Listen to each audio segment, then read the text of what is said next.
নমস্কাৰ পুনৰবাৰ আপোনালোকক মোৰ চেনেললৈ স্বাগতম জনাইছোঁ।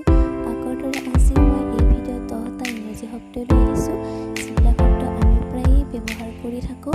গতিকে শব্দবিলাক ভালদৰে চাব আৰু আগৰ দৰে আপোনালোকে সদায় প্ৰেক্টিছ কৰিব। প্ৰেক্টিছ কৰিলেহে ইংলিছ শব্দবিলাক আপোনালোকৰ মনত থাকিব।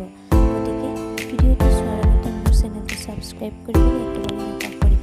তেনেহ'লে আহকচোন আজিৰ ভিডিঅ'টো আৰম্ভ কৰোঁ। যাৰ অৰ্থ হ'ল দুৰ্ঘটনা। He has died in an accident. তাৰ এটা দুৰ্ঘটনাত মৃত্যু হৈছে। দ্বিতীয় শব্দটো হ'ল access, যাৰ অৰ্থ হ'ল প্ৰৱেশ কৰা। You can access the house through this door. তুমি এই দৰজাখনেৰে ঘৰটো প্ৰৱেশ কৰিব পাৰা। ইয়াৰ পিছৰ শব্দটো হ'ল accustom, যাৰ অৰ্থ হ'ল অভ্যস্ত কৰা বা সাধনা। You have to accustom yourself to study daily.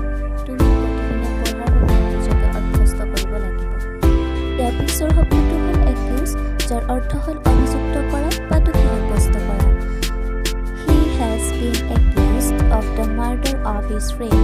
তাক তাৰ বন্ধুৰ হত্যাৰ বাবে দোষী সাব্যস্ত কৰা হৈছে। আমাৰ পিছৰ শব্দটো হ'ল achieve, যাৰ অৰ্থ হ'ল প্ৰাপ্ত কৰা বা সফল হোৱা। She has achieved high scores in her science test. তাই বিজ্ঞানৰ পৰীক্ষাত বেছি নম্বৰ লাভ কৰিছে।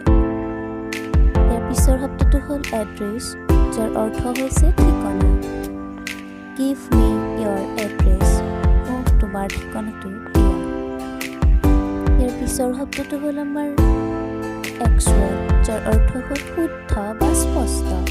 বাক্য এটা হ'ল Give me an exact description of the incident. মোক ঘটনাটোৰ শুদ্ধ বিৱৰণ দিয়া। নেক্সট শব্দটো হৈছে activity, যাৰ অৰ্থ হ'ল কাৰ্যকলাপ বা গতিবিধি।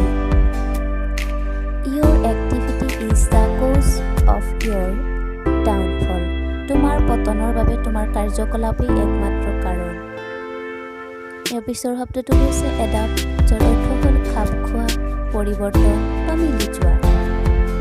Man can adapt in any circumstance. মানুহে যিকোনো পৰিস্থিতিতে খাপ খাব পাৰে বা মিলি যাব পাৰে।